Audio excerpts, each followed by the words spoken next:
Welcome to Your Thoughts, Your Reality with Michael Cole, the podcast that shines a compassionate light on the journey of veterans battling through life's challenges. Michael is a dual elite certified neuroencoding specialist in coaching and keynote training presentations, dedicated to guiding military veterans as they navigate the intricate pathways of post-deployment life. Join him as we delve into the profound realm of neuroencoding science, empowering these brave individuals to conquer universal battles, procrastination, self-doubt, fear, and more. Together, let's uncover the strength within you to re-engage with families and society, forging a new path forward. Hello, everybody. So today I have a very special guest. I've been trying to get this guy on for a while, and we made it happen. So super excited. We have Jonathan Thoms. We're going to call him JT because that's how everybody knows him. So AKA JT, awesome. He's a U.S. Marine Reservist veteran. He is a 2-star dual elite certified neuroencoding specialist. He equips and empowers high achievers to break through the top 5% in their field using neuroencoding. So, Jonathan, we're super excited to have you on here. And why don't you tell us a little bit about yourself? Okay. Well, first, Michael, thank you for having me. Greatly appreciate it. Yes, I am a former Marine Reservist. I was the guy that grew up in a broken household. Parents unfortunately didn't get along, and somewhat were also irresponsible. In hindsight, I mean, we were homeless at some points, and unfortunately, my mom was also in an abusive relationship as well. My escape, because unfortunately, I was irresponsible myself, so I didn't care about my grades. As long as I had enough to pass and to continue to play sports, because that's the only reason I stayed in school. Got it. And girls. So when it was time, so at the end, it was like, okay, friends are going off to college and different things. I said, well, I'm going into the Marine Corps because it's my escape from the environment that I was in. But I wasn't sure if I was going to like the Corps, so that's why I went reservist. Of course, I loved it, the brotherhood. I still actually really good friends with one of my guys from boot camp. This is like 35 plus years later. We're still like best friends out of Philly. So, and I have a special place in my heart for, special first responders and military families, school teachers. So I'm honored to be here and to be able to touch some lives. Awesome, man. I love it. I absolutely love it. So tell us a little bit about your journey specifically from the Marines, maybe a little bit about transition, and some of the challenges you faced there, and what brought you into neuroencoding and the life that, you have now. Absolutely. So going back in time, but, came back from boot camp and then the MOS school. So that was all about a year total. And if it was not for the Marine Corps, Michael, you and I would not be sitting here today. It totally changed my life. I mean, when I came home, it was like, yes, ma'am, no, ma'am to my mom. It wasn't like, okay, mom, yes, mom. It was like, ma'am, and she's in tears, like, where's my baby? So, baby was damaged when he left. He came back a man. And because of those disciplines that were instilled in me, my life is in order. My home is in order. My finances are in order. My relationships are in order. So it's all thanks to the Marine Corps. So when I came home, it was a tough transition because I came back to that environment. And I was really fortunate. So I walked into a retail establishment with my best friend at the time. And they said, well, all we got left is a carts position that's full-time. I was looking for anything full-time. Mm-hmm. I was like, I'll take it. They're like, yeah, but you're overqualified. I'm like, okay, I'm just over a year out of high school. And then I went to boot camp and the MOS school. Like, how am I overqualified for pushing some shopping carts? So I was like, you know what? I'll take it anyway. I'll make it my own. Mm-hmm. And I can tell you 30 plus years later, that organization and the gift of the Marine Corps, and I'll give you a little bit of a reason background why. I've lived and worked in Sweden for 5 years, Saudi Arabia for 3 years, and Malaysia for 3 years. And then I bounced around the U.S. as well, all with this organization, L.A., Seattle, the Washington, D.C., Baltimore area, and then, of course, my home, Philadelphia, and Chicago. So what happened, thanks to the Corps and that transition, is I was able to find new friends, a new circle of friends. Because the folks, when I came back, people are still doing the same thing. And I was able to get out of the house, because the home was still broken. So I was able to get myself out of that environment and get myself around people that were going in a direction that I wanted to go into. And thanks to the Corps, I transitioned, I got moved into the store from outside and pushing shopping carts into the warehouse.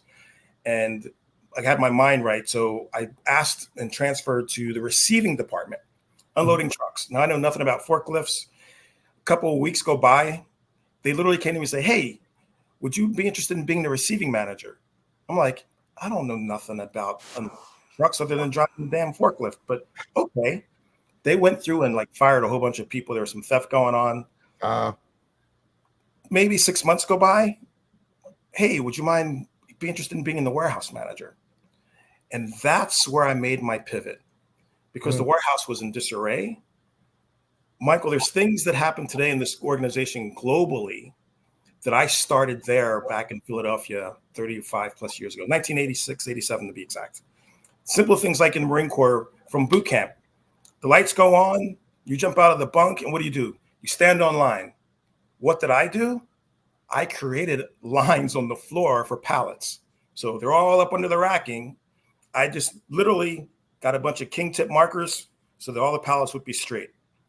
So really quick, JT, I really want people to understand where he's going with this. So he's literally talking about his transition that was a little bit difficult, right? And we'll talk more about it, obviously. But how he used these skills, and this is one of those main things that I talk about. How do you use the skills from the military and transition that and use them for real life? And that's your business, that's employment, and employers are looking for this. Yep. It's having that plan coming out into transition. So please continue. I just want to make a point so people were following the story that's coming out here, because it's really awesome. Oh yeah, and it's very valid. I mean, in the Corps, we call them Irish pennants. You got a thread hanging, things like that. So for us, it was pallets with plastic hanging, the shrink wrap. I would call them Irish pennants. I was like, hey, pull down that pallet, get those Irish pennants off of there. I literally kept the warehouse clean, neat, and orderly. Guys didn't have anything to do. Pull out the pallet, start sweeping under the pallets. These are the things that they taught us in the Marine Corps. There's no standing around. Grab a broom, do something. And those are the things that I started to do in the warehouse. Fast forward, it was the only retail organization. It was the first location in the U.S. at the time. It's an international company. So they start coming through and visiting, and they're like, wow, look at this. The warehouse became the highlight of the visits for a freaking retail store. That's awesome. To the point that they took me and sent me to France to we need to have you come to France and look at what's going on there, because we're expanding in France. And the places were in disarray. And I just took those same basics, lines on the floor, crap hanging from the, it should be 2 inches, off the rack, the front end of the pallet hanging 2 inches. Why is that 6 inches and almost fallen in? Those kinds of things. Basics from the Marine Corps. And then the discipline. So if you're transitioning home you'll see, one of the things we all realize when we come home, it's like we went back in time. People are still doing the same shit they were doing before. And it's either we fall into that or we've got to make a pivot, so we've got to make that decision ourselves. Do we want to fit in because I miss them. I love them. They're family. They're my old friends. But when you start to feel that they're pulling you back and something's holding you back inside, we've got to create the space and really start to figure out what it is what do I want? Because when you start to figure that out, things magnetize. They'll come to you. They really do. And there's something a mentor of mine used to say, and that is, luck is attracted to action. So if you take action, luck will appear.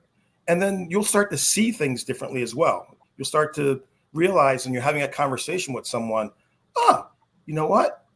What they're talking about is exactly the direction I'm trying to go into. And then latch on to that person. Say, hey, you know what? Can I give you my number and we can maybe connect again later in the future? I really enjoyed our conversation. Just really simple, basic, and then follow up 24 hours later, 48 hours later, if it's a text or a call, just reach out and say, hey, just following up. Thanks. And then find those commonalities in those conversations when you initially meet someone, because we all have something that's in common that can then also anchor that relationship a little bit. Fantastic. Those are some fantastic tips. Thank you, JT. Appreciate it. So question, I'm not sure I know the answer to this. So are you literally, I know you just changed and you're doing your new business full time. Um, were you with the same company this entire time when I you're in was. San Francisco and everything? Yeah, I Wow. was. So That's from 1985 until, 2 years ago. Wow. I know we were trying to connect to San Francisco, and that's fantastic. I was kind of getting that, but I wanted to make sure I wasn't just, saying the wrong thing. That's fantastic. And Yeah, you know so what? It's leadership. It's leadership, dedication, and that's why you progressed, right? Because you brought that leadership from the military that you learned. And people, I'm going to ask, did people buck the system or did they follow because of the leadership? I would say that they followed, and I think the key is leadership. But the leadership, leadership can mean so many things to so many people, because for some, leadership might be barking at people, and it's like, okay, you'll get what you want short term, Right. but long term, they're not going to follow you. I honestly, I really truly believe leadership comes from your heart. Mm. Treat the person with respect, how you want to be treated. And I'll take it to this point where the dating game, because I'm in the dating game. Okay. I've got daughters. I treat women the way I want my daughters to be treated. Love it. The same thing in the leadership. If it's your spouse, your partner, that's that employee, and you're the manager, how would you want them to be treated? Treat them the same way. Because that's someone's daughter, that's someone's wife, that's someone's brother, that's someone's son. Treat them the way that you would want to be treated, or you would want them to be treated within your life. Yeah. And I think that's true leadership, because when you put the people first, the results will come. It's about the people, the processes, and then, the rest falls right into place. Absolutely. And I think also when people see that leadership and that connection, that love, if you will, for what you do and for the people around you, they want to be more involved in that, and they want to be that person even more so. And so they generally will start to do the same. So yeah. Awesome, man. Absolutely fantastic. So let's move around a little bit. So with the top achievers that you work with, that top 5%, what are some of the neuroencoding strategies and or just basic strategies to help veterans, especially, and their families, of course, get further faster? I mean, what are some of the key things you see that veterans will be impacted by and can move forward from? I would say the first thing is they have to know what it is they want. Mm-hmm. So you can have an idea, but it's literally strategizing with your spouse or your partner, if you have that relationship going on. What is it that you want together as a couple? And then what do you want as individuals? And then being able to build a platform moving forward. And then also putting safety nets in place, because the reality is, I don't want to go morbid, but, people leave every day going to work or to the corner store, and they don't come home. Shit happens in life, car accidents and everything else. Also build the safety nets in place so that you're both taken care of in that journey with life. But the key is, what is it that you want? And then build that plan together, and then put those things in place. Like, okay, are the people that are around us serving us? Mm-hmm. And what is that we want? Are they holding us back? Is our environment serving us, or is it holding us back? And that's huge. That is absolutely huge. So, something that I found is, sometimes as you progress in life, you outgrow the people around you. Doesn't mean they can't still be in your life, but find the people that bring you up, that lift you up, that make you want to be better, because they will. And you'll do the same for them. And that's the people you want to surround yourself with. So I love that you bring that up, man. So true. Really, very true. So as far as, again, that top 5%, let's kind of dive back into that. I love the safety net thing as well. That very valid. You just literally never know. And then you say, what happened? What do I do now? So it's awesome that you brought that up. So for that top 5%, what are some tips? What are some strategies that you give them, if you will? Let's get a sneak peek, shall we? Sure. of what you, some tips, some things that you give them, and potentially even throw some neuroencoding, if you will. Absolutely. So a couple of the folks I work with are actually family businesses where they have a franchise with multiple locations. And so it's literally have the family business meetings. Like they're so busy in the hamster wheel running the business day to day that the business is running them, that they've got to be able to step back and become owners instead of being the ones that are like in the business as employees. So really making that, coming together and deciding what do we want with our business? Like, great, we're making money, but we're employees too. How do we pull away from being employees and grow the business beyond that? And that's really, I think it's important that families have those meetings themselves. So have the family meeting, have the business meeting. Yeah, that's really important. Love that communication is so important to really know where everybody stands and strengths and weaknesses and how they can support each other. I think it's super important. Yep. And then the key, the difference between the 95% and the 5% is really it's discipline. But discipline is really, it's habits that become the discipline. So it's really find those steps, those little things that you do that are easy habits to build, and then stack the habits. When you start stacking the habits, those habits become disciplines. So discipline can be a scary word, but if you pivot and call it a habit, that's easier to manage and build on. Absolutely. So can you give us some examples of those habits? Let's talk, and if we can, good and bad, right? Because everybody has good and bad habits, but we want to really stack on the good ones. So can you give some examples just to kind of bring that into reality for people? Absolutely. So, and this is where neuroencoding comes in. So great question. So a good and a bad could be, so I'm a big fan. I grew up for years loving Oreo cookies, but it's a bad habit. So what do I do when I go through the grocery store, whether it's the JoJo's at Trader Joe's or the Oreos in a regular supermarket? I walk by. Well, first, I don't even go down those aisles anymore because I'm usually on the perimeter on the fresh stuff, the fruits and vegetables and stuff. But when I'm with folks and the kids and I'm going up and down the aisles, they're there, and it's like, oh, my favorite. I haven't had those in a long time.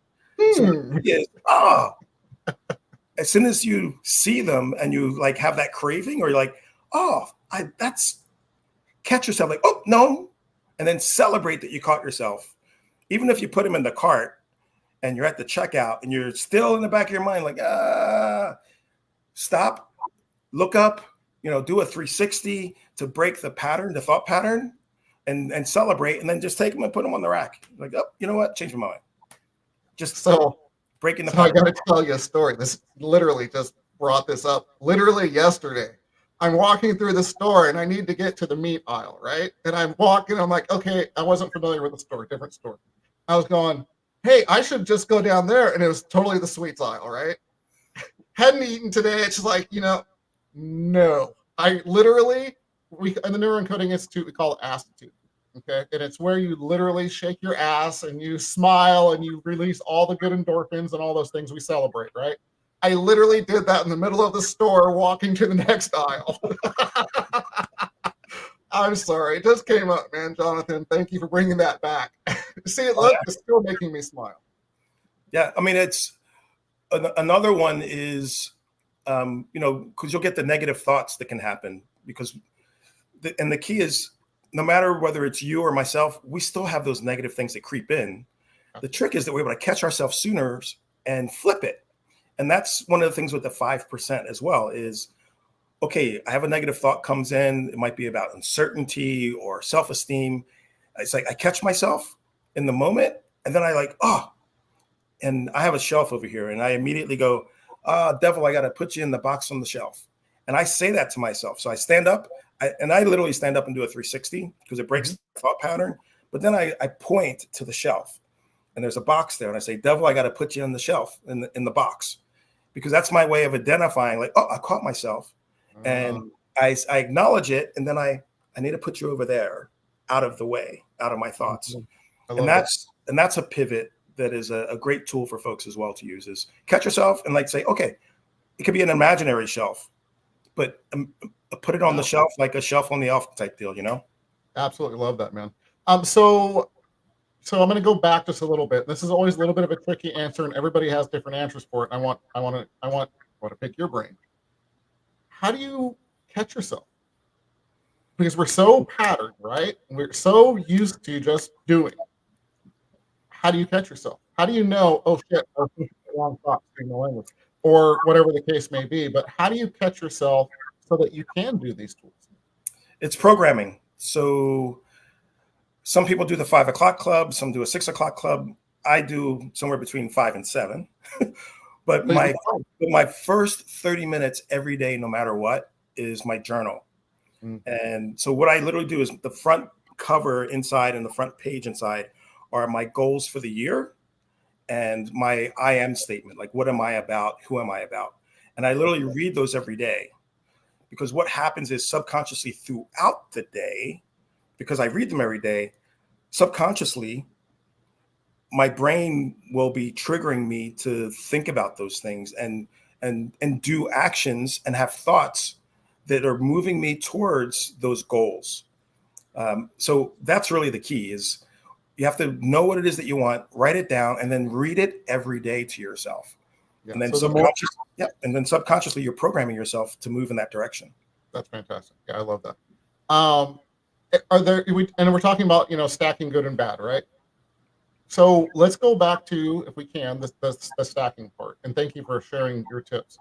What are some other stackings that examples of them, of the good things that we should be stacking? Every day. So every day, I actually go through my contacts in my phone. So literally from A to Z. And I always, every day, either text or call someone that's in my contacts. And this could be a family, it could be a friend, it could be someone I haven't talked to for a couple of years. But it's a practice that I started this year with the new year. As part of my goals is continuing to expand and deepen my relationships. So, and I have a couple key, like my siblings, because we've always had some challenges growing up in different houses. So our perspective on the world is totally different. So that has created friction for us. Yeah. So I always make a point to get closer with my sister, closer with my brother, and that's happened throughout this year, which is beautiful. We've been closer now than since we were kids. So that's one. But literally, who are the people that are important to you? Reach out to them and nurture those relationships. Love it. Absolutely love it. So other things that you can stack. I mean, just little victories throughout the day. Oh, please. This guy, it's got an alarm on it. You can put 1,000 different alarms on here. So, if it's, people have jobs and things, and so they maybe can't do certain things, but at 12 o'clock, if you know that you go to lunch every day at 12 o'clock, so 12:05, set your alarm so that it reminds you to drink water, reminds you to, did you have your protein for the day? Whatever it is that's your focus, put those reminders in your phone 2, 3, 4, or 5 times a day throughout the day. So that way these are triggers that help you build your habits, and those habits become disciplines that moves you further faster. Awesome. I absolutely love it. So with and our phones are always in our hands. Use them. Stop scrolling and set alarms for good stuff. Yep. Yeah. So as far as families, and obviously it's important to you, and I'm feeling that, truly I'm feeling it. So with neuroencoding, do you have do you share that with your families, or your family and family members, I should say? Do you go through things with them?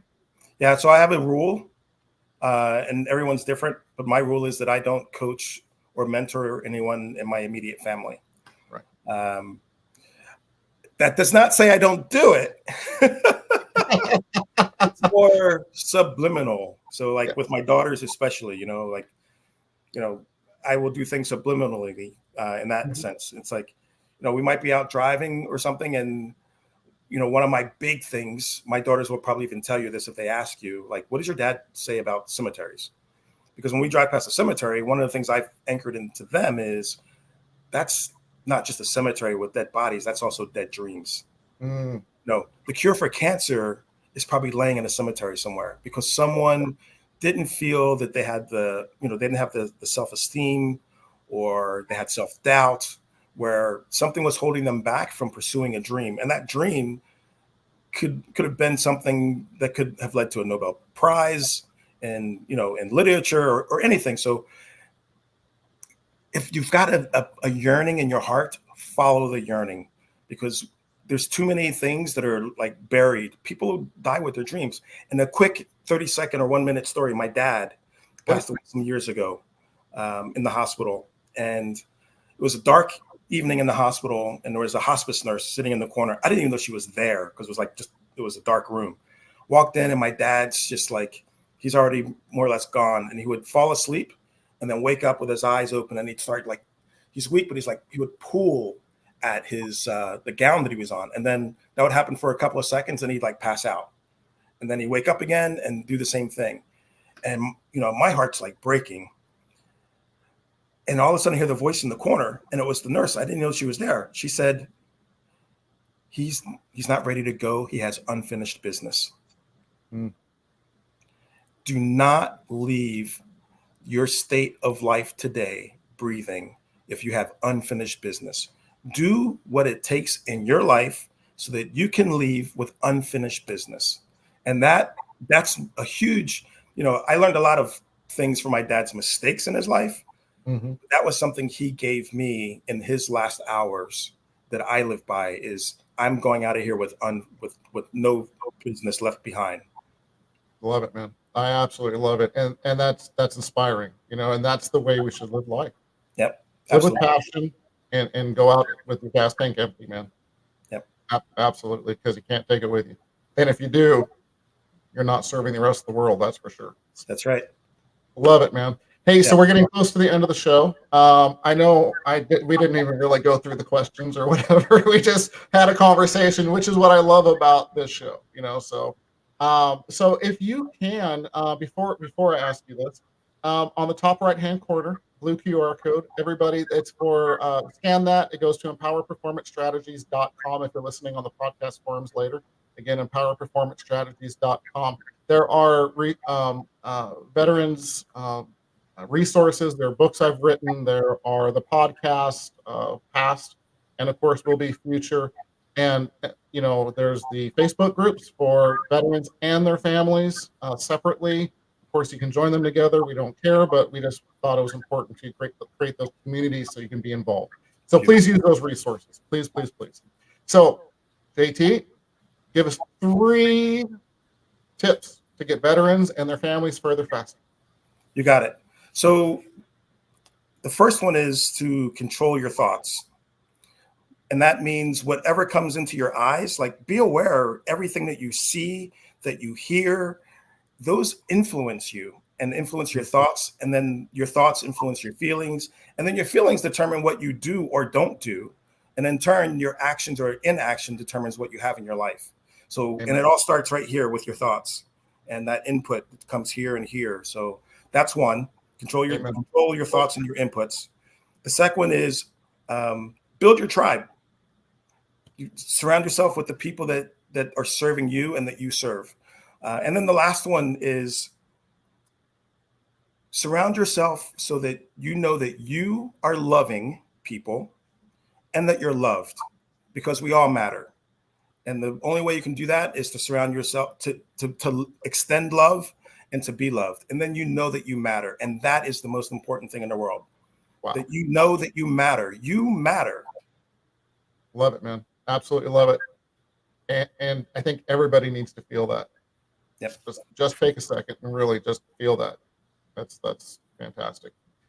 JT, how do people reach you? They can reach me at the little there, jonathantoms.com.